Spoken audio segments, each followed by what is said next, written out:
comme ça. Merci beaucoup, Madame la modératrice, Monsieur le modérateur, chers collègues. Merci au président du Congrès, aux 4 sociétés, de cette manifestation remarquable. Alors, donc on m'a demandé de parler d'une question flash sur les très petites tailles, un petit problème d'affichage. Ça va revenir. Donc la définition de la très petite taille, c'est des enfants qui sont très petits, hein, donc en dessous de -3 déviations standard. Ça représente un petit pourcentage de la population. En France, ça fait à peu près 10 000 personnes. Donc on ne doit pas être loin de ce chiffre aussi pour le Maroc. Je voulais vous montrer un peu des 2 situations cliniques qui illustrent des patients avec une très petite taille. Alors, c'est un jeune homme, alors vous allez me dire que ce n'est pas de la pédiatrie. C'est un patient qui est arrivé en endocrino adulte chez mon collègue qui est dans le service juste à côté, à l'âge de 34 ans, qui est un jeune homme qui venait d'Afrique et donc qui a consulté. En fait, il avait été recruté pour tourner un film parce qu'il joue, c'est un acteur et il joue le rôle d'enfant dans des films. Et effectivement, quand il arrive, il a vraiment l'air d'être un enfant. C'est-à-dire qu'il mesure 1,37 m et il n'a pas fait sa puberté. Il a vraiment l'air d'un petit garçon qui a 11-12 ans. D'accord ? Et donc, on voit rapidement qu'il y a quand même un véritable problème. Il a une toute petite voix. Et en fait, sa pathologie, c'est qu'il a un déficit hypophysaire congénital depuis sa naissance. Je ne sais pas comment il a réussi à survivre, mais c'est comme ça. Et donc, il a un déficit dans toutes les hormones hypophysaires, y compris les hormones de la puberté, ce qui explique qu'il n'a pas pu faire son développement. Et donc, à 34 ans, il n'avait pas terminé sa croissance et pas commencé sa maturation sexuelle. Donc mon collègue l'a pris en charge et voyez que 3 ans après, sur la photo de droite, il a beaucoup plus l'air d'avoir une trentaine d'années qu'à gauche. Et il ne peut plus, bien sûr, jouer dans des films, il ne peut plus jouer les rôles d'enfant, mais il a l'air bien plus satisfait de sa situation actuelle. La deuxième situation, alors ça c'est une histoire exceptionnelle, mais c'est pour vous montrer que à situation exceptionnelle, diagnostic exceptionnel aussi. Ça c'est une deuxième histoire. Donc ça, ce sont des enfants que je suis, mais le premier que j'ai vu, c'est Elias, le petit garçon qui est à droite. Vous avez sa courbe de croissance en bleu et vous voyez qu'au moment où on l'a vu, il avait 2 ans à peu près. Il était à -4 ou -5 déviations standard. Quand c'est tellement bas, on ne peut même plus compter. Et donc, il est né avec un gros retard de croissance intra-utérin et on a fini par faire le diagnostic chez lui comme chez sa sœur, un diagnostic d'une maladie qui s'appelle le syndrome de 3M, qui est une cause de très petite taille, ce qu'on appelait avant le nanisme. D'accord ? Et voilà, donc on le suit toujours, mais on a du mal, même si on essaye tout ce qu'on peut comme traitement, on a du mal. Donc voilà, donc 2 petites histoires très différentes pour illustrer un peu à quoi peut ressembler la très petite taille. Et donc la croissance d'un enfant, c'est un processus multifactoriel. Les hormones sont importantes, mais l'environnement est important, la génétique est importante, l'alimentation, la nutrition sont importantes. Ceci dit, pour arriver à une très petite taille, ce n'est pas une petite modification qui va aboutir à cela, c'est vraiment un effet et une pathologie extrêmement forte sur un de ces facteurs qui va vous donner à la fin un phénotype de très petite taille. Donc sur le côté environnement, c'est vraiment, il faut avoir des carences multiples, y compris des carences affectives, pour aboutir à un retard sévère de croissance. Sur le côté génétique, il faut avoir un gène qui est très important pour la croissance, qui soit altéré pour aboutir à une très petite taille, comme par exemple le gène qu'on appelle FGFR3 qui donne l'achondroplasie, c'est-à-dire la cause la plus fréquente de nanisme que tout le monde connaît. C'est pareil, si vous utilisez des médicaments, il faut utiliser des fortes doses. Par exemple, c'est les fortes doses de corticothérapie qui vont être responsables d'un très gros retard de croissance. Et ces gros retards de croissance sont en général sur cette courbe, ce qui est sur cette diapositive, ce qui est dessiné, c'est la courbe de la vitesse de croissance des enfants. Et en anténatal ou en néonatal, c'est la période de la vie où les enfants grandissent le plus. Ensuite, la croissance ralentit et puis on a une petite accélération de la croissance au moment de la puberté. Et tous ces patients qui ont des très petites tailles, ils vont avoir forcément une atteinte qui touche cette partie précoce qui est si importante et pendant laquelle on va grandir énormément. Donc, toutes ces pathologies sévères ont forcément une atteinte en période néonatale. Et cette atteinte en période néonatale, elle est précoce et elle est irréversible, c'est-à-dire ce qui est perdu pendant les 2 premières années de vie ne peut plus être rattrapé après. D'accord ? Donc ça va dans le sens de 1, il faut faire des diagnostics précoces et 2, il faut même probablement penser à faire des traitements précoces parce qu'après, sinon, on ne peut plus rattraper. Je vous ai mis par exemple, si vous regardez le schéma en haut à droite, c'est l'évolution de la taille en déviation standard chez les jeunes filles qui ont un syndrome de Turner, une maladie que vous connaissez bien, où parfois elles sont très petites. Et vous voyez qu'à la naissance, elles ont une taille autour de moins 0,7 ds, donc c'est encore dans la norme. Mais finalement, la chute de croissance, elle se fait vraiment très précocement et très tôt dans les 2 premières années de vie. Et de la même façon, en bas, en rouge, c'est la courbe des enfants avec une achondroplasie. Pendant les 36 premiers mois de vie, vous voyez que tout de suite, ils se dégagent et ils ne suivent pas la ligne normale de croissance. Donc, et ça, quand vous êtes là, que vous mesurez 75 cm à 3 ans au lieu de le mesurer à 1 an, eh ben, vous avez perdu beaucoup de croissance qu'on n'arrivera pas à rattraper derrière. Et il y a un deuxième moment dans la vie où on va perdre de la croissance, ce qui va permettre d'aboutir à cette très petite taille, c'est au moment de la puberté. Vous voyez, vous avez la courbe de vitesse de croissance toujours, c'est celle qui descend et qui fait un petit blurp vers l'âge de 12 ans. Et donc les enfants qui ont une très petite taille, eux, ils ne vont pas grandir du tout au moment de la puberté. Donc il y a une deuxième perte de chance à ce moment-là. Alors cette perte de chance-là, on va pouvoir c'est là où on va pouvoir agir parce que c'est là où on verra les enfants. Du coup, quand on est devant un enfant qui a une très petite taille, en fait, il y a beaucoup de chances de faire un diagnostic, c'est-à-dire qu'en général, le patient rentre dans votre box de consultation, vous êtes capable de dire ce qu'il a tout de suite. Quand ils sont très petits, c'est écrit sur leur figure, d'accord ? Donc, il n'y a pas besoin de faire beaucoup d'examens, et surtout, il faut faire un bilan ciblé qui va vous permettre simplement de confirmer votre diagnostic et pas du tout d'aller à la pêche au diagnostic comme ce qu'on peut faire dans un retard de croissance beaucoup plus standard, genre moins 2 déviations standard. Okay ? Donc le diagnostic, il est clinique, on peut faire des radiographies, on peut avoir besoin de faire une IRM hypophysaire, mais pas toujours.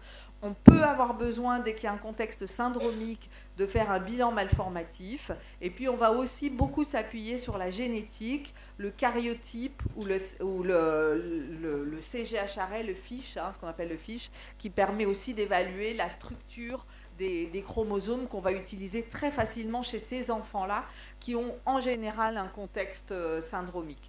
Mais l'idée, c'est vraiment de se dire... en fait, dans la très petite taille, normalement, je dois arriver à un diagnostic. Et la question, c'est souvent, les gens me disent, retard de croissance, qu'est-ce que je réponds dans ma copie ? Test de stimulation de l'hormone de croissance. Pas du tout. Les tests de stimulation de l'hormone de croissance n'ont aucun intérêt chez ces enfants-là. Et on va vraiment, c'est-à-dire que s'ils sont très petits, biologiquement, vous allez trouver quelque chose. Donc les dosages de base, en général, suffisent largement et il y a besoin de très peu d'investigations et en général, très peu d'investigations endocriniennes. Donc, la question, c'était, question flash, c'est quoi les enfants de très petite taille ? Je vous ai mis là la liste des diagnostics, il n'y en a pas beaucoup. Donc, on a vu, il y a les panhypopituitarismes comme le patient que je vous ai montré. Il y a ce qu'on appelle les nanismes primordiaux. Le nanisme primordiaux, c'est un enfant qui est tout petit, mais où tout est petit. La tête est petite, le corps est petit. Et c'est l'autre famille que je vous ai montrée. Et donc ça, c'est des enfants. Donc il y a un certain nombre de diagnostics étiologiques comme le syndrome de Silver-Russell, le syndrome de 3e, etc. Et donc c'est les généticiens souvent qui nous aident. Et puis on a les nanismes osseux. Et ça, c'est les plus fréquents. C'est l'achondroplasie. Hein, donc c'est les patients qui sont très petits avec une grosse tête et qui peuvent avoir de multiples complications de leur pathologie. Et puis il y a tous les patients qui sont suivis en génétique avec des syndromes complexes et en général la taille c'est à peu près le dernier de leurs soucis. Alors pour arriver vers la fin, est-ce qu'on peut proposer un traitement à ces patients qui sont très très petits? Alors aujourd'hui, et donc ça c'est une des nouveautés, c'est que on est en train de sortir de l'ère de l'hormone de croissance et on va pouvoir offrir maintenant des traitements à ces enfants qui ont des très petites tailles. Alors on n'en est pas encore au traitement qui va permettre de leur normaliser complètement la taille. On en est à des traitements qui vont les aider à grandir, mais surtout qui vont diminuer le nombre de complications qui est associé à leur maladie, parce que c'est des thérapies ciblées qui vont cibler spécifiquement le gène qui est touché. Et donc il y a un médicament, par exemple, qui est développé aujourd'hui dans l'achondroplasie, qui s'appelle le vosoritide ou le Voxzogo, et qui est un médicament qui vraiment va cibler le gène de cette pathologie et diminuer, améliorer la taille et diminuer les complications. Bon, bien sûr, pour les autres causes, on peut utiliser l'hormone de croissance.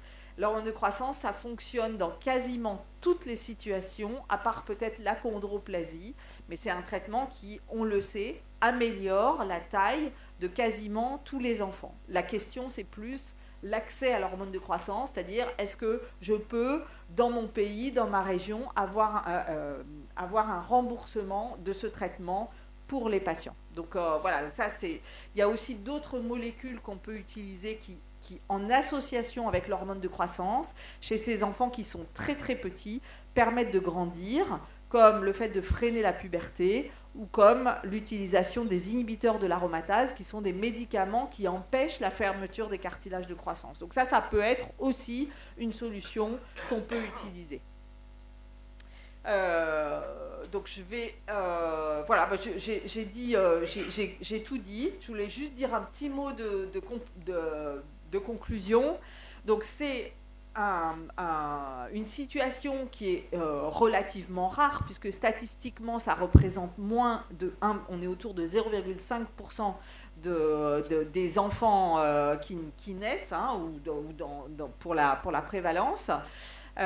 Beaucoup de diagnostics sont des petites tailles syndromiques, donc finalement on ne les voit jamais, ils sont en neuropédiatrie et la croissance n'est pas tellement une question, mais il y a quand même un certain nombre d'enfants pour lesquels on peut intervenir. Il ne faut pas oublier que c'est une situation qui est associée à un handicap et que la très petite taille est quelque chose qui est très mal vécu. Il y a des tas d'études qui ont démontré la corrélation avec la baisse de la qualité de vie.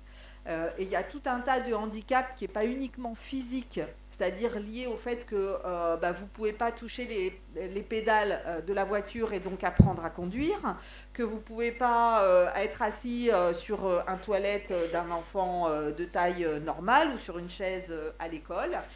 Mais qu'il y a aussi tout un tas de moqueries et qu'aujourd'hui, avec le développement des réseaux sociaux, ont été mis en évidence des harcèlements de ces enfants ou le fait que les gens ils vont être pris en photo à leur insu et que ça, ce sont des choses qui sont très mal vécues. Donc dans la consultation de la très petite taille, il y a toute une part de prise en charge psychologique qu'il faut également intégrer. On n'est pas là que pour parler de centimètres. Voilà, je vais m'arrêter là pour les très petites tailles et puis on pourra en discuter. On fait une discussion couplée. Très bien. Donc j'enchaîne du coup parce qu'on m'avait confié un deuxième sujet. Alors, c'est le monsieur qui change, oui. Donc le deuxième sujet, c'est est-ce que c'est simple de freiner la puberté ? Alors, donc là, on parle des pubertés, on change de domaine, on va parler des pubertés précoces essentiellement. Comme ça, vous diriez quoi, vous? Oui, c'est simple de freiner la puberté? Ça dépend. Ok. Sur le papier, c'est simple. En vrai, je suis pas sûre, moi, que ça soit si facile que ça. Ou que ça soit si utile, ou qu'on connaisse bien, qu'on sache si bien que ça manager ce traitement. Et je pense en tout cas qu'on doit tous, on doit connaître les effets qu'on attend de ce traitement pour être capable de préparer les familles à l'utilisation de ces médicaments qu'on utilise pour freiner la puberté. D'accord? Donc je voulais faire un peu un focus sur ces médicaments-là et qu'est-ce qu'on connaît de leur impact sur la croissance, mais aussi de leur impact sur la fertilité et la reproduction. Et donc quand on utilise ces médicaments pour freiner la puberté, c'est les médicaments qu'on appelle les analogues de la GnRH.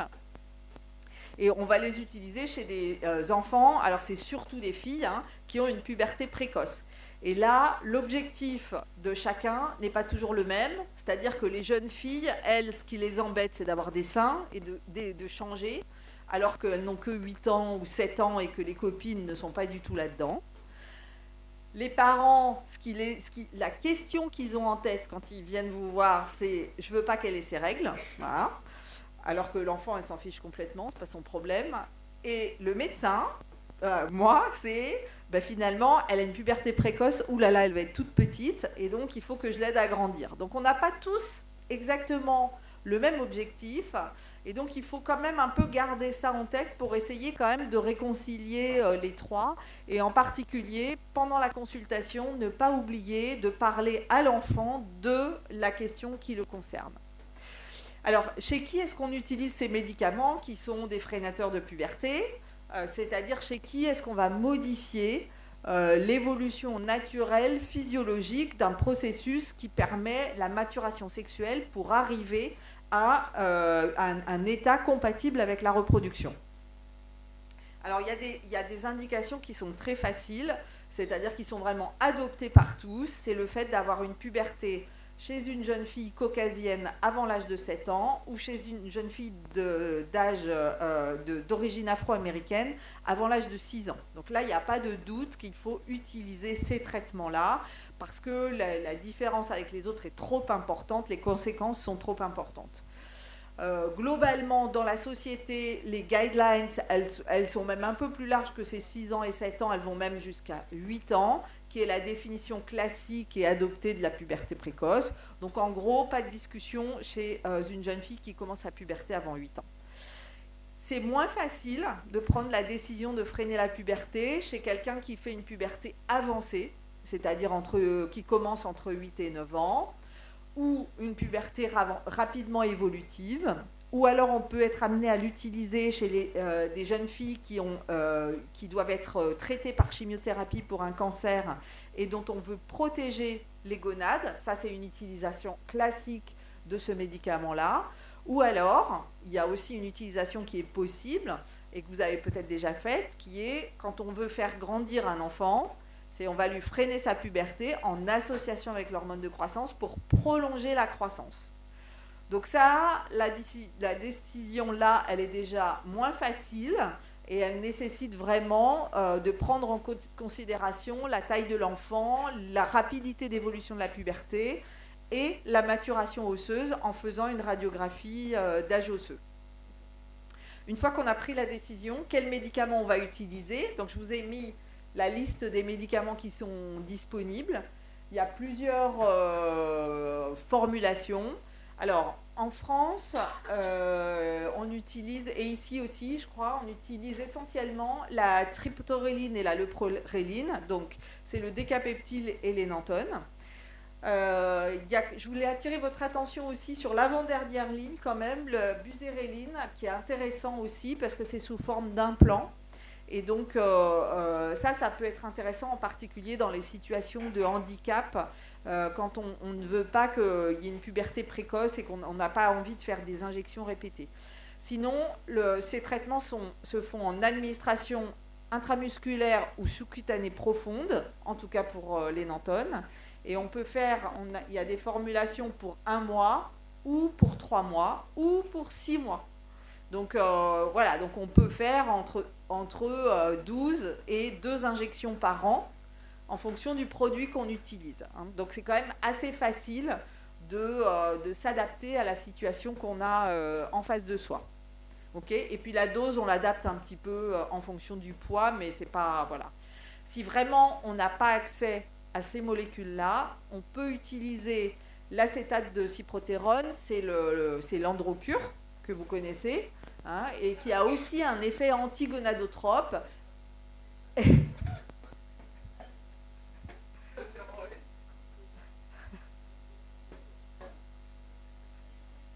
On arrête la puberté précoce alors. Mais on a le président qui arrive là. Je vais prendre la parole 2 minutes pour remercier Dieu. Si vous me permettez.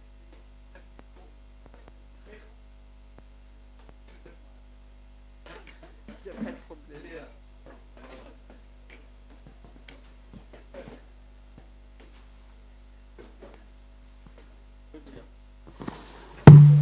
Alors, mon père était le président des scouts. Il a pratiquement créé le scoutisme au Maroc. Et donc, c'est une coïncidence exceptionnelle. Il y a eu aujourd'hui la journée du scoutisme là-haut. Donc, ils ont tenu à me rendre hommage pour mon père. Et donc, je suis très ému de ça. Ils sont venus de tout le Maroc. Mon père les considérait comme ses enfants. Et ça, ils n'ont pas oublié. C'est une famille. Je suis désolé. Mais bon, moi aussi, je ne m'attendais pas. Merci beaucoup.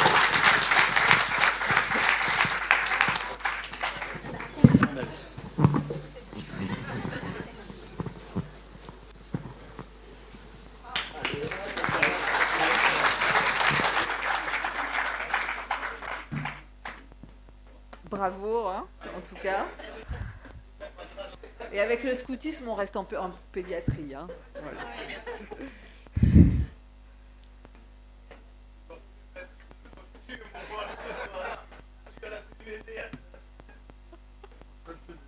Alors, si ça vous va, on continue. Après cette interruption par les scouts du Maroc, si vous pouvez remettre la diapositive. Donc, on en était aux médicaments qu'on utilise pour freiner la puberté.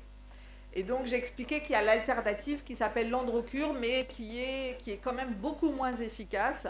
Donc, depuis des années maintenant, à part vraiment si on avait une rupture de stock de médicaments, on utilise les analogues du GnRH.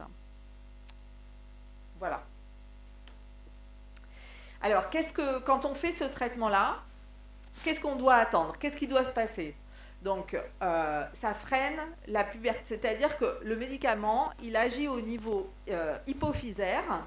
Il va empêcher la pulsatilité du GnRH et de la LH et de la FSH. Okay, donc, du coup, il y a tout le mécanisme de puberté s'arrête, s'interrompt. Les seins, une fois qu'ils ont commencé à pousser, ils ne vont pas disparaître. La glande mammaire, elle ne peut pas s'envoler. Donc, ils vont un peu régresser, mais surtout, ils vont arrêter de grossir. La pilosité, ça n'est pas un mécanisme dépendant de la puberté, mais c'est dépendant des glandes surrénales. Donc la puberté, la pilosité, elle va continuer d'évoluer. Et surtout, l'enfant, il va reprendre une croissance qui est une croissance normale et non pas une croissance accélérée en rapport avec une puberté précoce. Donc on doit revenir en fait un peu sur un état d'avant la puberté, d'avant la puberté précoce. On sait que ces traitements sont beaucoup plus efficaces s'ils sont commencés tôt, si l'âge osseux n'est pas trop avancé, si la vitesse de croissance n'est pas trop forte au moment où on utilise ces médicaments, si les parents sont grands, si l'enfant était grand, etc. Évidemment, hein, si tout va bien, le médicament est plus efficace, et si l'enfant est très grave, c'est moins efficace. Le dernier point, c'est que ce traitement permet aussi d'améliorer la taille finale des enfants, mais uniquement s'il est commencé très tôt, c'est-à-dire avant l'âge de 8 ans. Si on le commence après l'âge de 8 ans, là, ça ne changera plus la taille des enfants. Et la question, en fait, c'est qu'il faut être capable ensuite d'arrêter ce traitement, parce que si on le continue trop longtemps, finalement, la vitesse de croissance va continuer à se ralentir, et là, on va perdre. Et c'est là où je voulais insister sur le fait que ce n'est pas toujours si facile de finalement décider quand est-ce que j'arrête, parce que je voudrais améliorer la taille à la fin, et en même temps, je ne peux pas laisser un enfant trop longtemps sous un traitement comme ça qui bloque la puberté. Donc c'est important d'arriver à l'arrêter. Dans la discussion du traitement par freinateur de la puberté, il y a plusieurs points qu'il faut connaître. Le premier, c'est est-ce que ça fait grossir? Parce que ça, c'est une question qui revient tout le temps. Donc non, ce traitement ne fait pas grossir. Quand la puberté commence, les jeunes filles ont des taux d'œstrogène très élevés. L'œstrogène, ça donne faim. Et donc, pendant la puberté, c'est normal de grossir et de prendre du poids. Et une jeune fille, entre le début de la puberté et la fin de la puberté, elle va prendre la moitié du poids qu'elle avait au début de la puberté. Si je pèse 40 kg au début de la puberté, je vais peser 60 kg à la fin de la puberté. Si je pèse 60 kg au début de la puberté, je vais peser 90 kg à la fin de la puberté. D'accord? Donc, voilà, c'est la puberté qui fait grossir, c'est pas le médicament, et en tout cas, ça va rentrer dans l'ordre. La deuxième chose, c'est qu'il y a aussi une question autour de si j'arrête la puberté, est-ce que je vais empêcher la minéralisation osseuse, la qualité de l'os? Et donc là, les études ont bien montré que non, il n'y a pas d'altération osseuse quand on utilise ces traitements, mais qu'il est recommandé de donner aux enfants un supplément calcique pour favoriser une bonne minéralisation osseuse. Plus intéressant, et ça c'est une question que les parents posent, est-ce que si je donne un traitement freinateur de la puberté, je vais altérer la capacité de reproduction? Est-ce que ça va avoir des conséquences à long terme pour les enfants? Alors, en fait, là, le message à retenir, c'est que la puberté précoce elle-même a plus de conséquences que le médicament. D'accord? Quand on a une puberté précoce, on va avoir... d'abord, l'âge de la puberté précoce n'est pas relié à l'âge de la ménopause. Ce n'est pas parce qu'on a fait une puberté précoce qu'on aura une ménopause plus précoce. Ok? Et donc, du coup, quand on a une puberté précoce, on a eu un âge d'exposition aux œstrogènes, un âge de période de reproduction qui est plus élevé, plus étendu, avec une augmentation du risque, en particulier du cancer du sein, de tous les cancers œstrogénodépendants, chez les enfants qui font des pubertés précoces. Donc, dans ce sens-là, il peut même être intéressant de proposer ce traitement pour ramener ces enfants à un risque qui est comparable à celui de la population générale. D'autre part, les jeunes filles qui font une puberté précoce ont plus de troubles de la fertilité et plus de syndrome des ovaires polykystiques que les autres. Et donc, on sait aussi qu'avec ce traitement-là, il y a moins de SOPK et moins de consultations pour troubles de la fertilité à l'âge adulte. Donc, la réponse, elle est extrêmement rassurante pour les familles. Moi, je ne les inquiète pas sur ce qui est associé à la puberté précoce. J'explique qu'il n'y a pas de risque, et il y a eu des études jusqu'à 20 ans de recul, il n'y a pas de risque à faire un traitement comme cela sur la fonction de reproduction, sur la sexualité de ces patientes. Et ce qui se passe, c'est que quand on arrête le traitement, eh ben, vous allez avoir une période la puberté va reprendre, et en gros, les règles vont arriver 12 à 18 mois après après la dernière injection, et les cycles sont normaux, et la reproduction derrière va être complètement normale. Donc il n'y a pas de différence entre les différents types il n'y a pas de différence entre les différentes causes d'ailleurs de puberté précoce. Et juste pour terminer, les effets secondaires potentiels de ces médicaments, alors c'est surtout les effets qui sont liés aux injections. On peut parfois avoir des réactions comme on voit là sur la fesse de cette petite fille, avec de très grosses réactions locales. Les réactions anaphylactiques sont extrêmement exceptionnelles. Moi, ça m'est jamais arrivé, j'en ai jamais vu. parfois on peut faire des espèces de granulomes aseptiques. Dans ce cas-là, il faut changer de produit, puisqu'on a 2 molécules, donc ça nous permet quand même de jongler. Et puis, comme on bloque la puberté, c'est comme si on mettait les jeunes filles comme l'équivalent d'une ménopause, en fait. Hein. Donc on peut très bien avoir des bouffées de chaleur ou des symptômes qui ressemblent à ce que les femmes vivent à la ménopause. Donc là, c'est pas du tout étonnant, et il faut pas s'en inquiéter. Quel suivi pour ces enfants qu'on met sous traitement? On va faire un suivi normal de la puberté, c'est-à-dire la courbe de croissance, la maturation osseuse, et on voit ces enfants tous les 6 mois. Le médicament est un médicament qui fonctionne toujours. C'est un mécanisme biologique. Donc si vous avez l'impression que la puberté n'est pas freinée sous traitement, ou au contraire qu'il y a un ralentissement sévère de la croissance, à ce moment-là, il faut explorer, mais la première cause à évoquer, c'est l'absence de compliance au traitement. Et ça, c'est extrêmement fréquent. Juste une dernière, j'arrive à la fin là, hein, on va essayer de regagner un petit peu de temps. Une dernière diapositive peut-être sur les critères, quand est-ce qu'on décide d'arrêter ce traitement? Parce que comme j'ai dit au début, c'est très facile de commencer, mais en fait, la question, c'est quand est-ce que j'arrête? Alors, on peut se dire, il y a un critère d'âge. Quand une jeune fille a 11 ans, si j'arrête le traitement à 11 ans, elle va être réglée à 13.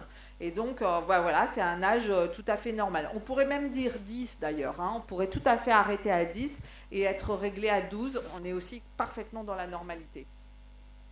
On doit arrêter aussi s'il y a une maturation osseuse qui est déjà importante, parce que sinon le risque, c'est de ne plus grandir après l'arrêt du traitement. Hein. Donc si l'âge osseux est à 12 ans, on doit s'arrêter. Et puis bien sûr, on arrête si le traitement n'est pas fait, hein, parce que le pire, c'est de faire une injection sur 2, c'est-à-dire la puberté repart, je freine, la puberté repart, je freine. Alors ça, c'est pas bon du tout. Et bien sûr, si les enfants ou les parents veulent arrêter, voilà, c'est pas un médicament, à part si vous avez une puberté précoce chez une enfant de 2 ans ou 3 ans, mais dans la plupart des pubertés précoces qu'on appelle idiopathiques, c'est vraiment un choix, comme je disais sur la première diapositive, c'est un choix combiné de l'enfant, des parents et du médecin, chacun ayant sa propre question, son propre objectif dans la conduite de ce traitement. Voilà, je vais m'arrêter là et je vous remercie de votre écoute. Merci beaucoup, Madame Dr Lingart, pour cette excellente présentation sur la freination de la puberté et les très petites tailles. On prendra 2 interventions de la salle en attendant que Dr Benazzouz vienne. Ah oui, Madame Khabache, excusez-moi. Donc, Madame Khabache qui va nous parler d'un sujet qui est très important et qui pose beaucoup de problèmes neurologiques. Donc, surtout du diagnostic clinique et paraclinique. C'est un sujet qui parle de la génétique, du métabolisme, de l'épilepsie, donc d'autres étiologies. Donc, merci Madame Khabache de respecter le temps. Donc, en attendant la communication suivante, je suis là. Je suis là. D'accord. C'est par rapport au traitement, parce que vous nous donnez l'eau dans la bouche. Question de traitement pour les achondroplasies. D'accord. Parce que ça, c'est un grand souci chez ces familles et chez ces enfants. Donc, on commence à faire des diagnostics très, très précoces, même à la naissance, etc.